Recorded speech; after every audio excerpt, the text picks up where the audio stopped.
Salut à tous, c'est Nico, j'espère que vous allez bien. Moi ça va super bien, ça va tellement bien que j'ai envie de vous partager un des petits plaisirs de la vie que l'on a tous.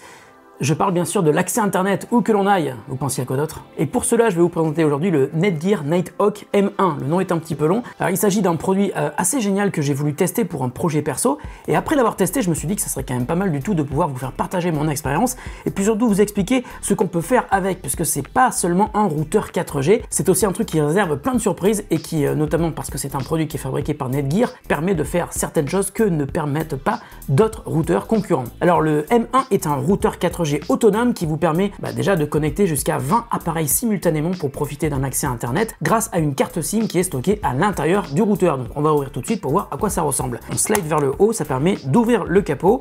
Alors on voit tout d'abord qu'il y a une batterie qui est assez imposante, on en reparle tout à l'heure. Et sous la batterie, il y a un post-it, ça me permet tout simplement de cacher habilement le mot de passe et l'adresse MAC du routeur Wi-Fi. Comme ça, j'ai pas besoin de le faire dans Final Cut. Alors on voit d'une part qu'il y a une carte micro SIM, ce qui permet donc d'avoir un accès 4G, c'est fait pour ça. Et puis il y a aussi un espace pour mettre une carte micro SD, parce que vous le verrez tout à l'heure, le M1 permet aussi de faire serveur de fichiers, c'est plutôt pratique. Une fois que j'ai installé ma carte micro SIM, je vais remettre la batterie, c'est une batterie qui est assez imposante. Je referme.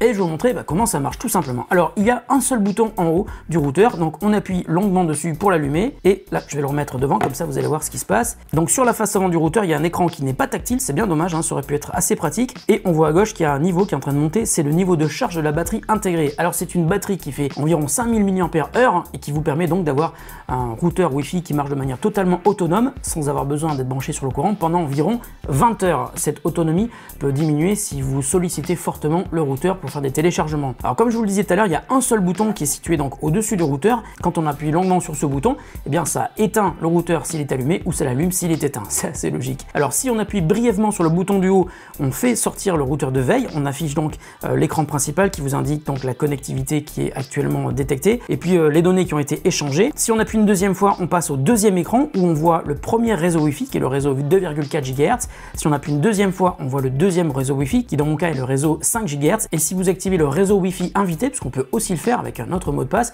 vous aurez accès à un troisième écran. Voilà pour l'écran principal. À noter qu'il y a aussi une petite lettre qui vous indique que vous êtes connecté au réseau 4G. Alors en bas, on trouve trois prises. La première, c'est une prise Ethernet. Tout d'abord, elle vous permet de brancher un switch si vous avez plusieurs autres appareils à brancher en Ethernet. Vous pouvez aussi tout simplement brancher directement une console de jeu ou votre ordinateur. Ou si vous êtes dans un hôtel par exemple, vous pouvez brancher le câble réseau qui est dans la chambre de votre hôtel et passer en mode délestage. C'est-à-dire qu'à partir du moment où vous êtes connecté sur un autre routeur qui lui fournit un accès internet, la connectivité 4G s'arrête et il se transforme tout simplement en routeur Wi-Fi.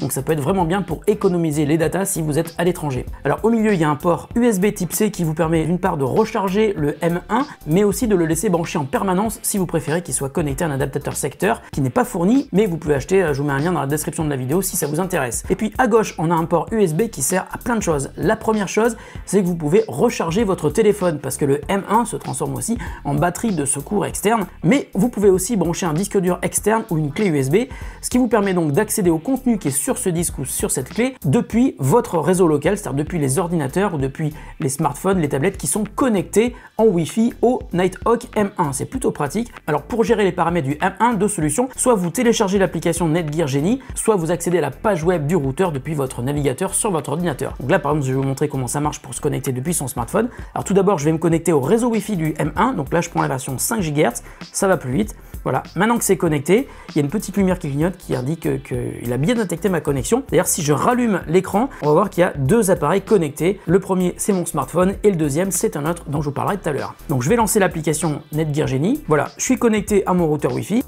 Et je peux, voilà, ma page réseau, c'est la page qui va m'indiquer quels sont les appareils qui sont connectés. Alors il y a mon iPhone, bien sûr, on peut aussi le renommer. Et puis il y a un autre objet, c'est Arlo. Arlo, je sais pas si vous connaissez, ce sont les caméras de surveillance qui avant étaient distribuées par Netgear. Maintenant, Netgear et Arlo se sont séparés, il y a deux boîtes différentes. Et regardez, la caméra Arlo, la voilà.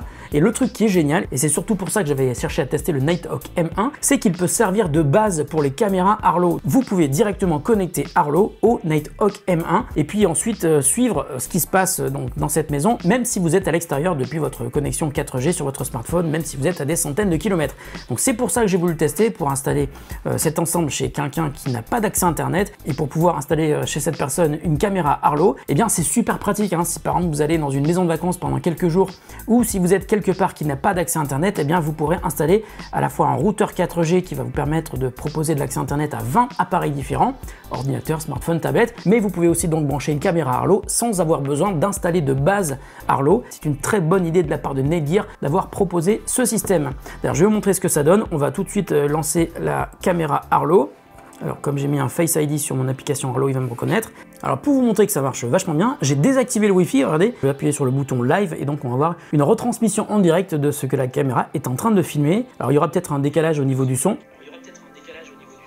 Voilà, donc c'est assez cool, ça marche vachement bien. Bien sûr, c'est super utile si vous avez besoin de surveiller une maison, un appartement, un bureau, n'importe quoi, que vous n'êtes pas sur place. Et avec ce routeur M1 Nighthawk de Netgear, vous allez pouvoir le faire même s'il n'y a pas d'accès internet, pas de box et pas de ligne internet, ADSL, fibre ou autre, dans l'endroit que vous voulez surveiller. Avec ce petit routeur 4G qui est totalement autonome, vous allez pouvoir installer votre caméra de surveillance Arlo n'importe où. Alors comme je vous le disais tout à l'heure, on peut accéder aux paramètres depuis l'application Netgear Genie, mais on peut aussi le faire depuis son ordinateur. Là par exemple, j'ai lancé mon navigateur, je suis sur 192.168.1.1 qui est l'adresse de mon routeur Wi-Fi, donc du Netgear, et là voilà, je rentre dedans, donc on voit très bien que le routeur Nighthawk M1 est connecté sur mon réseau 4G et qu'il y a un appareil actuellement qui est connecté, c'est ma caméra Arlo. Si je descends dans la page, je vois aussi les réglages du réseau Wi-Fi 2,4 GHz, du réseau 5 GHz, et puis si je rajoute un réseau invité, je le verrai également. On peut aussi voir donc les appareils qui sont connectés directement à mon routeur M1, et si je vais dans la page complète des paramètres, eh bien on se retrouve sur une page de réglage de paramètres d'un routeur Wi-Fi normal, on va dire, avec la sécurité, le contrôle parental, les contrôles d'accès pour les appareils, des filtres web, le planning, la sécurité, carte SIM évidemment si on veut mettre ou changer le code PIN, et puis bien sûr administrer donc le routeur, même faire de la redirection de port, filtrage de port, même activer un VPN, l'UPnP, donc l'Universal Plug and Play, et le DLNA, ainsi que la DMZ, zone démilitarisée. Donc pour l'UPnP et pour le DLNA, c'est assez pratique, c'est-à-dire que grâce à la carte SD qui est intégrée, ou alors si on branche un disque dur externe ou une clé USB sur le port externe qui est ici,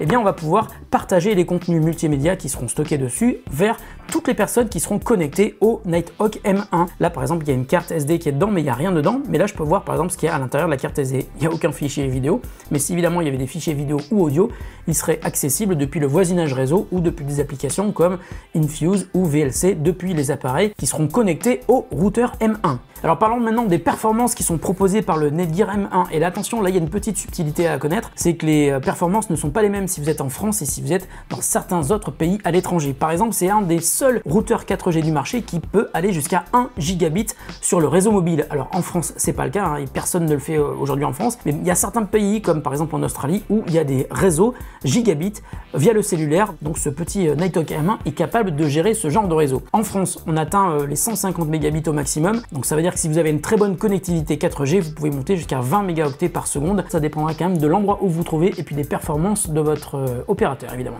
Et puis j'en profite aussi pour vous dire que la prise Ethernet qui est ici est aussi une prise gigabit, hein. Ça vous permet de partager des données sur le réseau LAN, donc filaire Ethernet à très grande vitesse. Parlons maintenant du truc qui fâche, hein, évidemment, c'est le prix, mais même s'il est un petit peu cher, il a quand même une utilité qui le rend assez unique sur le marché, hein. Je vous rappelle que vous pouvez brancher une caméra Arlo dessus sans avoir besoin de base Arlo supplémentaire. Donc le Nighthawk M1 coûte 270 €. C'est un petit peu moins cher que le prix classique même, parce qu'il est normalement vendu à 299 €, mais il est en promo en ce moment. Je vous mets un lien pour l'acheter au meilleur prix dans la description de la vidéo. Voilà, merci beaucoup à Netgear de m'avoir prêté ce routeur M1, je vais vous le renvoyer, et puis je vais donc acheter le M1 pour le projet perso dont je vous ai parlé, parce que c'est exactement le truc que je cherchais. Il a totalement matché avec tous les points que je cherchais sur un routeur 4G. Voilà, la vidéo est terminée, j'espère qu'elle vous a plu. Si vous avez des questions sur le Nighthawk M1, surtout n'hésitez pas, posez-moi des questions en description de la vidéo. Vous pouvez aussi me contacter sur Twitter, je réponds assez rapidement, même si j'ai quand même beaucoup de messages parfois en retard. J'espère que cette vidéo vous a plu et à très bientôt pour une vidéo qui n'aura sans doute rien à voir avec celle-ci. Allez, salut et à très bientôt sur The Grand Test.